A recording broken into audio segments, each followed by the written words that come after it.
and some people have keep it away so it can be normal. Right. So let's take a look how Jewish tradition understands this communal prayer, and if you have to share what's going on with you, with others, or not. Okay. Let's take a look here. Go ahead. Sometimes when I speak to a friend who has not been in touch for a while, he will tell me, I was going through some hard times and I just wasn't in the mood to speak to anyone. Jewish law does not want one who is suffering to react in this manner and cut himself or herself off from all contact with others. Interesting. So Jewish tradition, right? It's pushing you to tell others what's going on with you, to put your name in the Misheverach list, to give a call to the synagogue and let them know that you are sick, that you are at the hospital, or someone in your family is sick, or let others know. We'll see why. Go ahead. Okay. That is perhaps one reason that it insists that certain prayers, such as the Kaddish for the dead, can be recited only in the presence of a minion of 10 adult Jews. In the absence of such a law, many people who lose a parent, spouse, or child might withdraw into their own world and say Kaddish privately. Because of this law, mourners are compelled 3 times a day to join a community of praying Jews. This helps ensure that they continue to interact with others. Similarly, Jewish law insists that during the Shiva, the 7 days following the death of a very close relative, people visit the mourning family. This guarantees that the mourners are not alone. Interesting, because I think this is a very powerful characteristic of Judaism. There are other religions that say, you know what, you should go to the top of a mountain, be alone, meditate, introspection, and find God there by yourself. Judaism says exactly the opposite. The place where you find God is with your community. It's very hard to find the presence of God alone. Of course you can do it. If you go to the beach and you see this majestic sunrise or sunset and you are all inspired by, the nature and you're alone, probably you're going to experience the presence of God in the world. But according to Judaism, the best way to do it is, there is a saying, Berov Am Hadarat Melech, meaning when many Jews are together, when you are with your community, you will feel the presence of God a little better and stronger. So we saw this morning that Leo Vine had wanted to say Kaddish in a minyan, and even though he has trouble walking, that David helped make sure to bring his parents to Shul, Correct. So he could be part of the minyan. Correct. That was very meaningful. Okay, so we have 4 minutes, and I want to show you a few more things. But go ahead. How would you explain the fact that when Jackie's watching a Patriot football game, she wants me to stay on top of the mountain? Go outside. Well, the Patriots won, so it's okay. Right? She's That's a whole other story. That's a whole okay. We're not gonna get into family dynamics here. Okay, so it says one who's standing outside Israel when praying should direct his or her heart towards the land of Israel. Right. So this is a very, very well-known Mishnah. If you are here in Connecticut, you should be facing east. Why? Because the land of Israel is there. Now, what happened if you are in the land of Israel? Where should you be facing? Jerusalem. What if you are in Jerusalem? Facing the wall. What if you are in the wall? If you're in the wall. Well, if you are at if you are at the wall. Face the wall. You face the wall, don't you? Right? Because the Harem Kodesh was there. That's what the Mishnah says. If you are visiting the Kodesh, well, not the Kodesh HaKodashim, but if you are visiting the Beit HaMikdash, you should lift your eyes to God. Well, you definitely don't face the wall because this was insignificant part. Yeah, well, but if you are there, right? So what do you do? Where do you face? Where do you so you lift up your eyes to God. That's very powerful, right? That's the ultimate place or way that Jewish people should be praying, not only looking towards Jerusalem or the Kotel, but also, bringing God into it. Let me show you one more thing. I want to show you this tefillah that is Shav. This is also a very traditional source, Jewish tradition. So before we read it, what do you think would be an inappropriate prayer? Inappropriate? Yeah, a prayer that you are not supposed to say from a Jewish perspective. God, give me lots of money. Why? Why would that be inappropriate? It shouldn't be up to God. You should Make be your my- own person. Make Okay. my, Whether make my friends fail. Yeah, something negative. Make my enemies fail. Yeah. Make Yeah. my enemies fail. Okay. Make somebody. Well, if it's your enemy, what's wrong? Well, I mean, Well, we say it, no, with the tefillah for Tzahal, right? And have all my enemies struck down, right? So we say it. We say it in the Amidah. And we say it in the Amidah. Very good. So what would be an inappropriate prayer? I think a prayer that is not for your safety, but for like a venal purpose, like don't let that person succeed because they'll look better than me, or something like that. Mm. Where you're not worried about your personal safety, But you're it's a someone else. some negative kind of prayer. Okay. you know.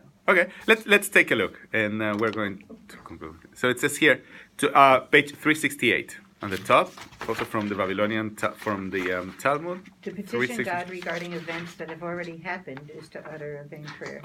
Okay, Okay, events that have already happened. For So let's see, example, let's see. pass For the example, test, down let's see, you let's see, took let's see, the let's see. test. Yeah, you'll For see. example, if a man's It's wife okay. is pregnant and he says, "May it be God's will that my wife give birth to a boy," he utters a vain prayer. If upon returning from a journey he hears a cry of distress in the town and says, "May it be God's will that there is nothing wrong in my house," he utters a vain prayer. Right? So interesting. Things that have already happened, and you want them to be That's different. interesting. You cannot change them, right? Right. That's it. But if it's unknown, you can hope that it will be the good result. Yeah, it's true. That is right. That is right. But here, I think the idea there are two elements here. The first one is there is no way you can alter facts that happened in the past, right? You can change what's going to happen forward and trying to alter, events from the past, but in the future you're not going to change what was already decided. And the second one is this one with the house. So what Maureen said, right? It's not that you shouldn't be wishing it for somebody else. Because if there is a fire and I say, I hope it's not my house, it is somebody else's house. Right? So it's a problem, right? But So that's that's against also part of it. nature. It's against nature. Yep. You always hope that your family is safe and you. Oh, is and safe. same of That's human normal. nature. Yes. Yeah. Right. Yeah. The- Okay, the let's go ahead. example, Yeah. Imagine telling a person who's just heard that a plane on which his or her close relative was scheduled to travel had exploded in midair, not to pray, "I hope he missed the flight," or "I hope she was saved when the plane exploded." Right. So, and those are facts that we are not going to change. Okay. Let's conclude here on page 369 with what prayer does God offer. It says, Rabbi Yochanan said in the name of Rabbi Yossi, God the Holy One, blessed be He, prays. What is God's prayer? Rabbi Zutra says in the name of Rav, God prays as follows: May it be my will, God says, that my mercy overcome my anger, and my loving qualities override my strict traits, that I treat my children, the children of Israel, with the quality of mercy, and that I always deal with them beyond the letter of the law. It's a nice prayer, right? So God is saying, you know what? I know that I become angry, right? I know that it's hard to deal with people, right? But I hope that I will treat them respectfully, with mercy, and in a good way. And that would be so nice for us, and especially for me with my children, I must tell you. But, for us as human beings, the way we treat others, right? That our mercy and respect will overcome our hatred and fury sometimes with other people. I have a question. What does it mean when it says Rabbi Zutra says in the name of Rav? Mhm. Is he quoting Rav? Yep. Okay. Yep. Because you have He's to saying, remember this is that. what Rav said. You have to remember that this is all oral tradition. Right. So it was a student that heard from his rabbi saying this, saying that, right? And they belong So to different Rav is generations. generic. It's No, not he was a specific. person, Rav. Specific Rav. Oh, so Yeah, that's specific his Rav. name? Rav? Sometimes it's Rav Ashi, Rav Huna. Sometimes Rav. He was a rabbi that was named. So Rav. people who read this would know who his Rav was. Mhm. Yep. We wouldn't know, but Right, and also, Context. it's interesting because it's a humble way to teach something, because what you're saying is You're not it's taking not that credit you yourself, correct. yeah. It's not that you are inventing it. It's Yeah. that something that you heard from somebody else. And according to Jewish tradition, when you say something in the name of somebody else, that will bring redemption to the world, will bring Geulah to the world. Okay? So tell me, why don't you sometimes, instead of praying, What? What was then that? no, that's how Were people you starting pray. a They car? pray Were you fast, starting a and car? you don't know Yeah. exactly what you Yeah. say and what is it. Why don't we study a prayer Yep. in the sanctuary? instead of just We saying? could. Yeah. Yeah. And we call that not Dvar Torah, we call it Dvar Tefillah, meaning you will be explaining a. It gives Yeah. some meaning to what I we're agree. saying. Okay, we'll do that. We'll do that. And I'm back to this business of teaching the Hebrew. Oh yeah, the Hebrew, as David This said, is- it's What you're so, saying is so all important. leads right back to that. Correct. I totally Alright. disagree with With Dick, what? because I think that one of the most unique to Jewish people is that you can travel all over the world and you can Okay. go to synagogue and you will be familiar with the prayer. Yeah, but he's saying you have to understand the Hebrew. That will help you. Yes, that's right. But Yeah. you can't devote Hebrew school to Hebrew because there's so much other True. stuff that's important. So you learn the sound of the Hebrew from the prayer. If you come once a month, It's Babel. They could be talking Sanskrit. What's the difference? the You don't point understand When you it. come and you say Kaddish for your parents, I don't understand what those words are at all. I mean, I can read the English and all that. It's Aramaic. It- because right. it's, Right. So what? But I know the feeling of it. I know the sound of it. I don't need to Yeah. know what it means Exactly. to Yeah. know. And you what can I go to understand.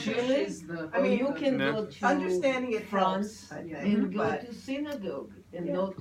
When I went to church on my trip in Europe and they gave me the book, I have no idea what I hear. It's completely foreign.